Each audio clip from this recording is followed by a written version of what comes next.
Welcome to WVTC TV Network, capturing family moments in real time, bringing families closer together from the comforts of home. We are unleashing something different to the world. Start your subscription today for the low price of $4.99 per month or $55 annually. Go to www.wvtctvnetwork.com to sign up today. WVTC TV Network is streaming live on 8 different platforms.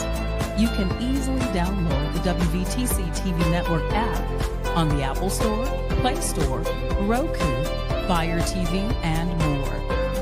Here at WVTC TV, we have access to movies that everyone can enjoy, including independent films, Sons of a Preacher and a Good Thing, Treasures of Life, the epic drama, The Passion of the Christ, and the box office hit Madagascar Escape to Africa.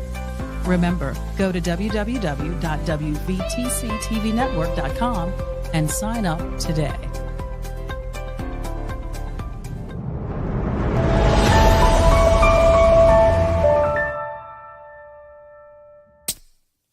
I'ma do it better, better, better. I'ma do it better, better, better.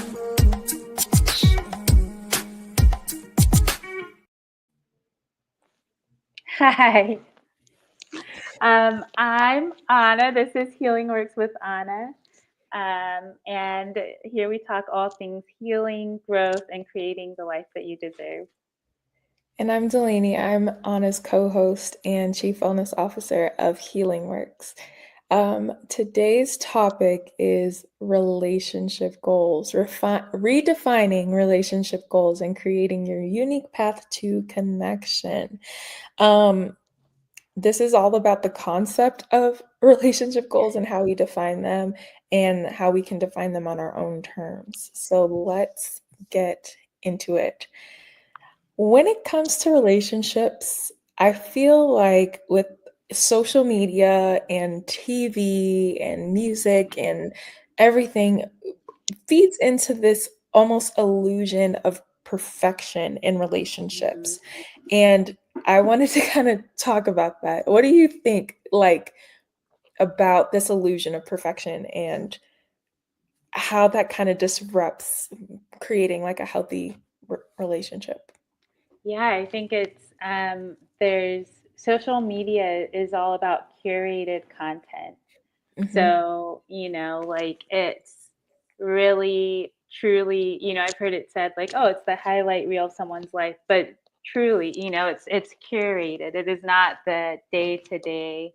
In fact, like many of the couples who I'll say I do admire even on social media will tell you that like this is not this was a moment in time that was really happy, and that is not how every moment looks.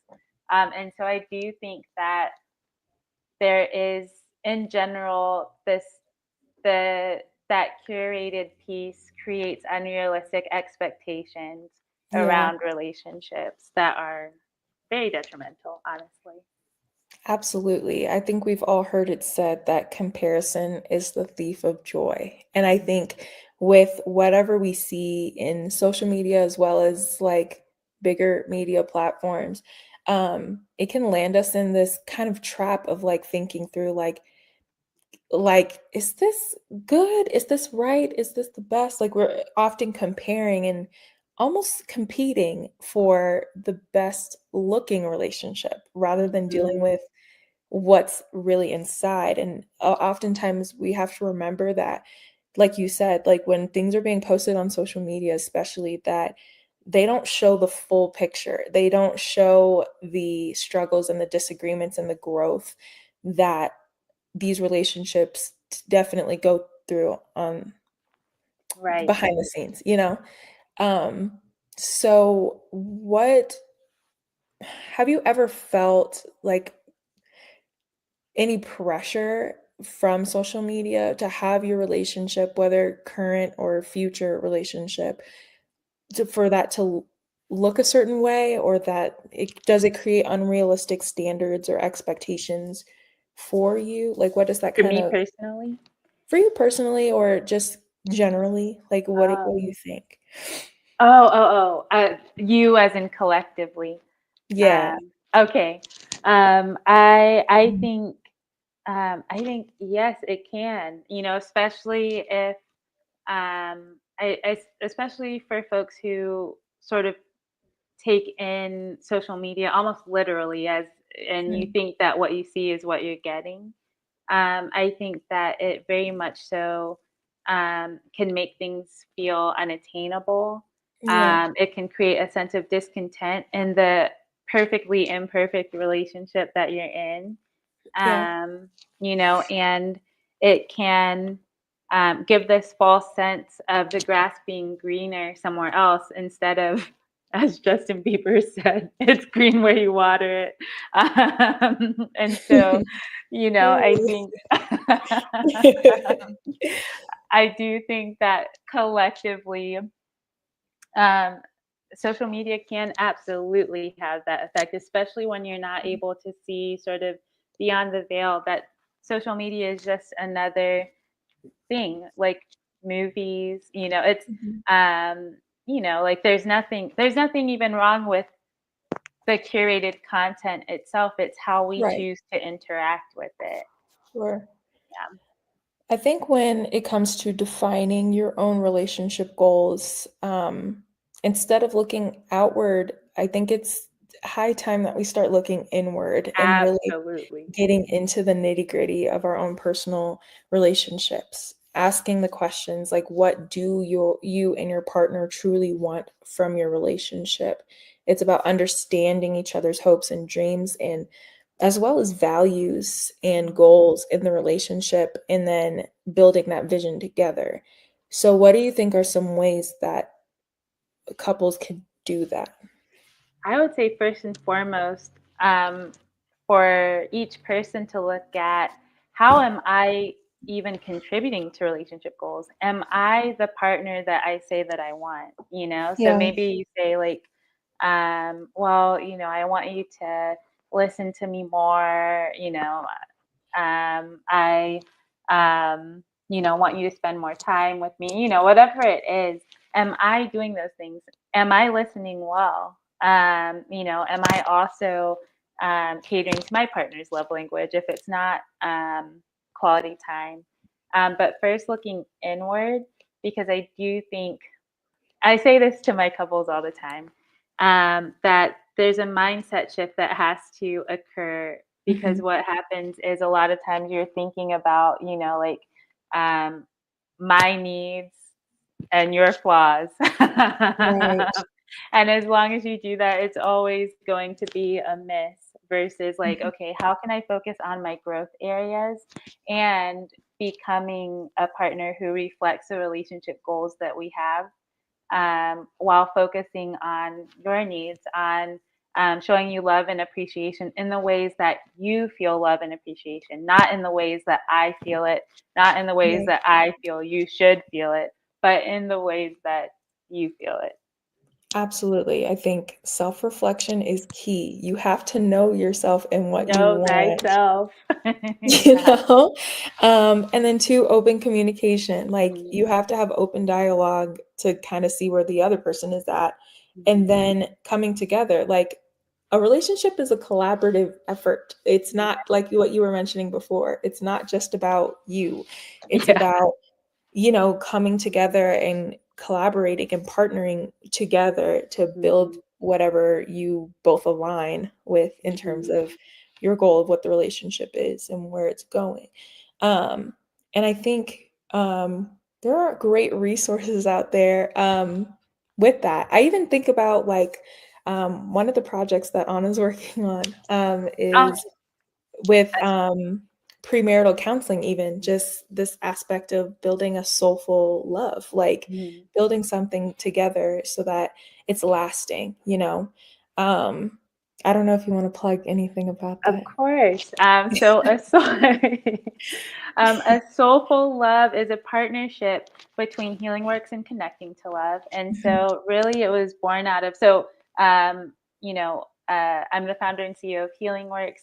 Connecting to Love is founded, and the CEO is Latrice Wosu. And we met in grad school, and we both work with couples, and we realized that there is not a lot of intentional preparation when it comes to marriage. And so we have created Foundations for Forever, which is a 12-week premarital program that helps you prepare and create a foundation for a lasting love. Right. So all that being said, we officially launch in March, but please join our waitlist for exclusive perks and discounts at asoulfullove.com. Yes. I didn't know if you wanted to throw a plug in there, but I Yeah, felt like it was super fitting because absolutely. everything that's built that's lasting has a great foundation, and I think that's a good way to build a foundation for a lasting marriage. I don't know if I said that word right. Anyways, a big part of establishing your own relationship goals is communicating vulnerably.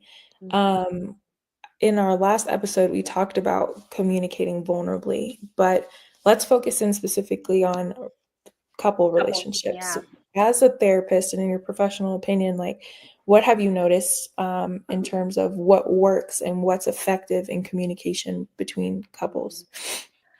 I would say what works is when you completely remove blame Hmm. of the other person, and instead you communicate from this place of accountability and ownership over your emotional experience. So, for Absolutely. example, you know, um, like rather than saying, you know, you I'm going to give a silly example, like you never do the dishes and you never do anything around here and I'm tired of it. Right. Instead, it might be, hey, I'm feeling really overwhelmed. um, I would really appreciate it if you could do the dishes. Um, it would mean a lot to me. And I recognize that you might be feeling overwhelmed too, and so this is a way that you could support me. How can I also support you? um, Absolutely. yeah. Any other Um, thoughts? I would say so. Yeah, definitely working from that I feel place, but not weaponizing it. So not, well, when you do this, I feel this, but instead Mhm. I feel. I think also too, taking the time. It all does come back to self reflection, and that self awareness piece. How are you feeling? Because if you are frustrated with something, I like to say that feelings like frustration, anger, annoyance, those are all what we call in therapy secondary emotions, or Yeah. they all um, they all have a traveling buddy, if you will.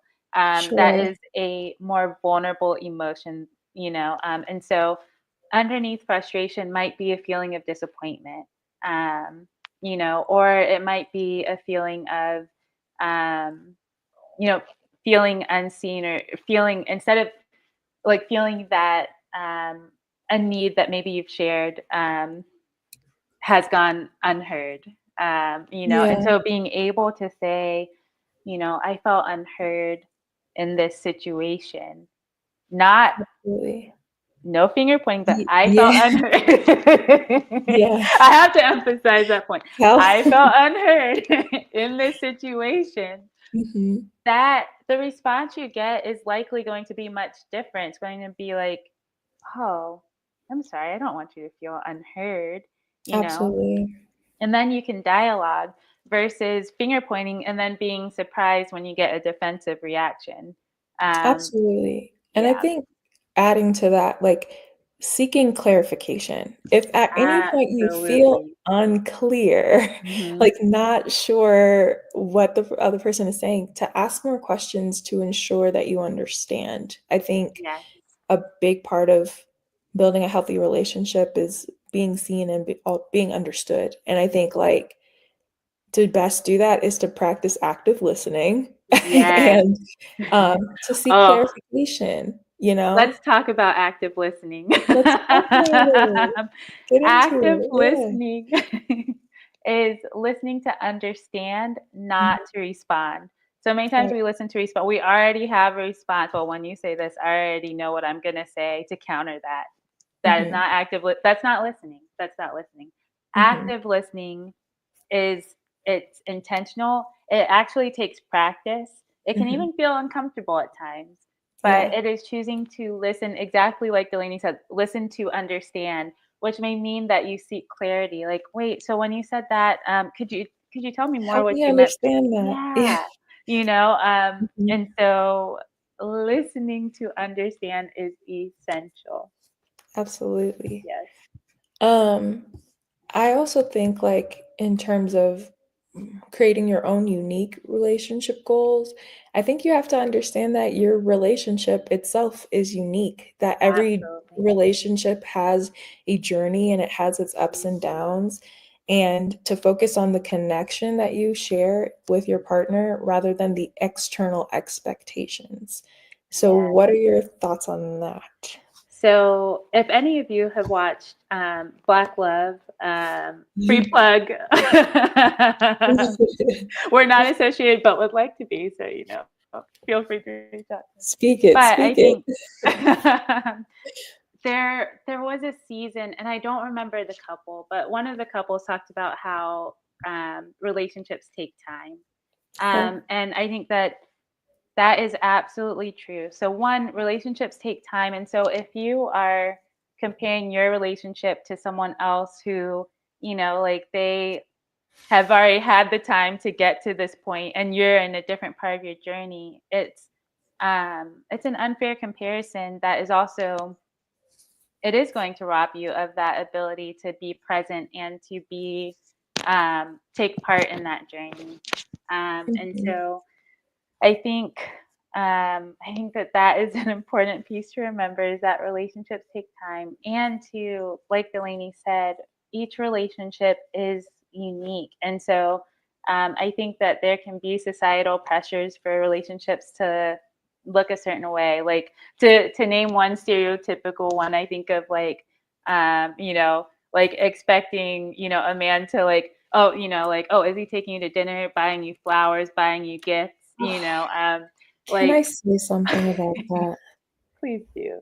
As a single woman in navigating the dating scene, I think a lot of times because of these expectations that have been set by social media and other media platforms, along with some of the things that we feed into, even in real life relationships, it kind of makes it messy. Like, let me speak for myself. It can get a little messy because like one, I think I had to be honest with myself that I had expectations in relationships at all, and I had to be able to identify where they were coming from, and I didn't want that to get in the way of when I'm building with somebody in the future, um, that I would almost be ungrateful and miss the little milestones of our own unique Journey. relationship, if Yeah, that makes sense, because it didn't absolutely. look like so and X, so Y, or and so, Z. that it Mhm. took like I don't want that to take away from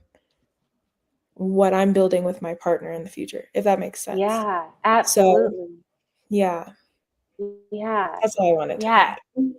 No, I think that's so important Yeah, because it's when I think about a relationship, I think of it as being to me personally, it's sacred. I'm a private person. I keep yeah, my relationships sacred.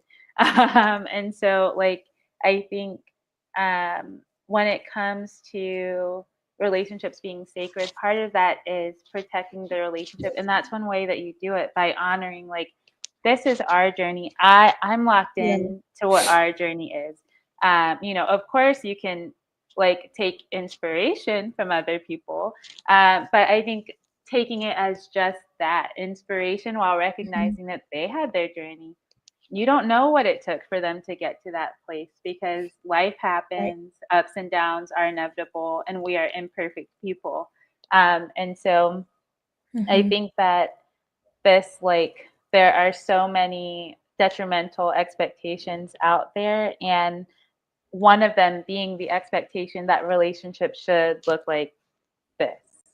Yeah, because then Mhm. it becomes about like the external factors and expectations rather than what's special about your own relationship. Absolutely.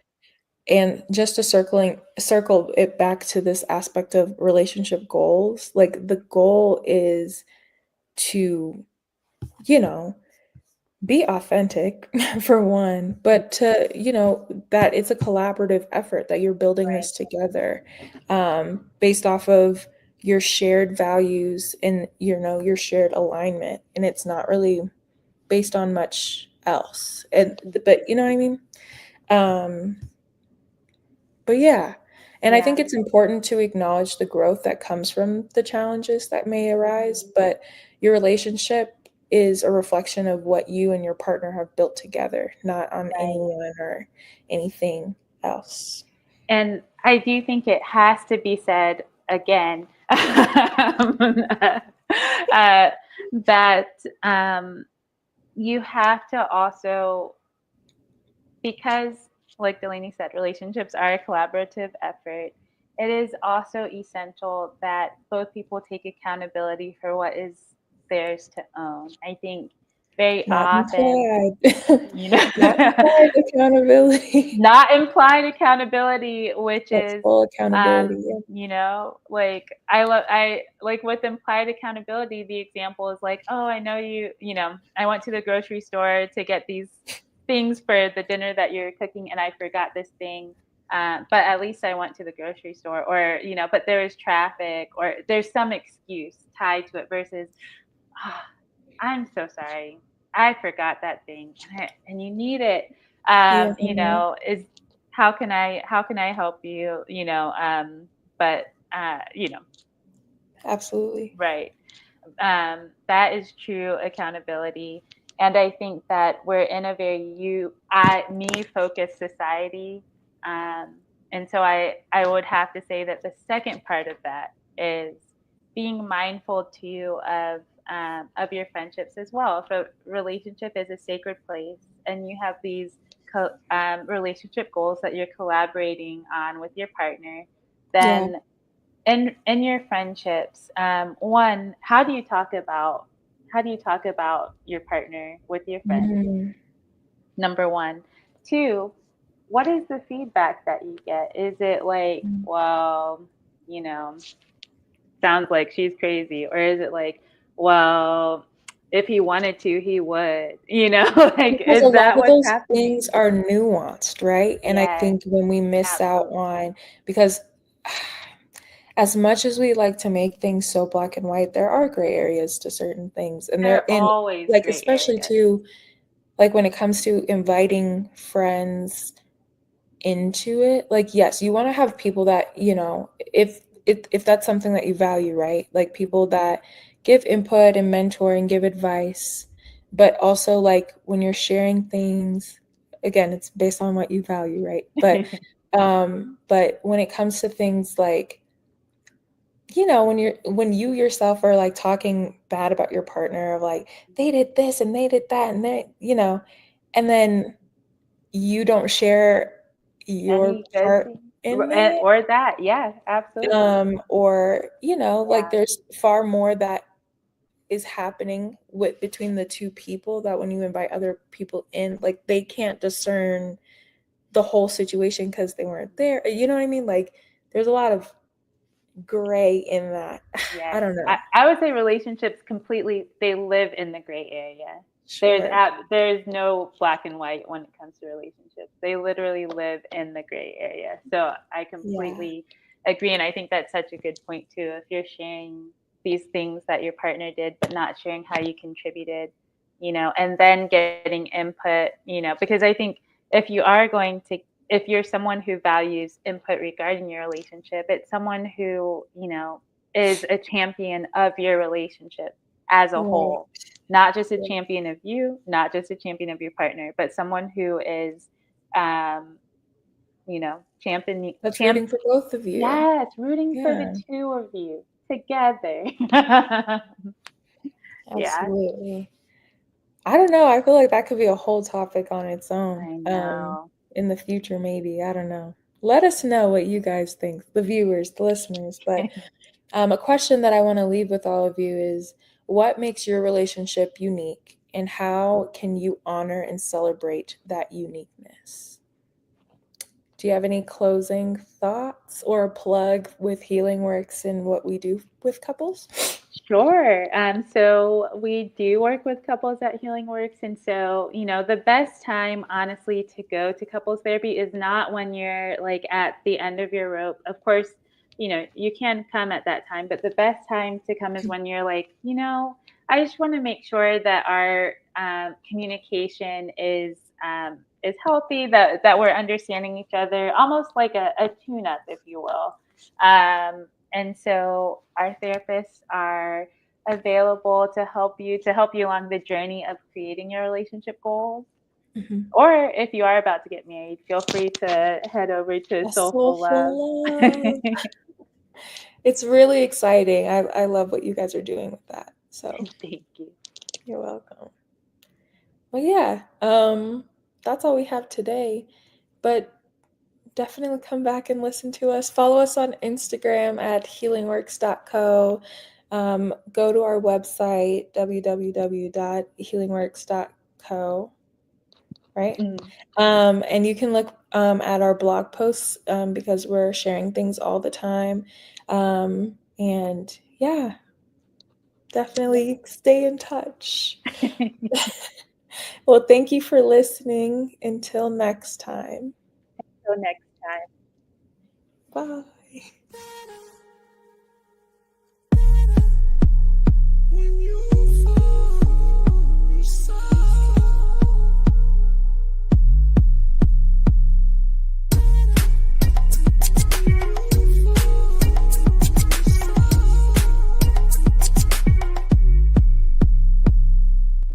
Go to your Apple or Google Play Store and download the WVTC Gospel Radio app today.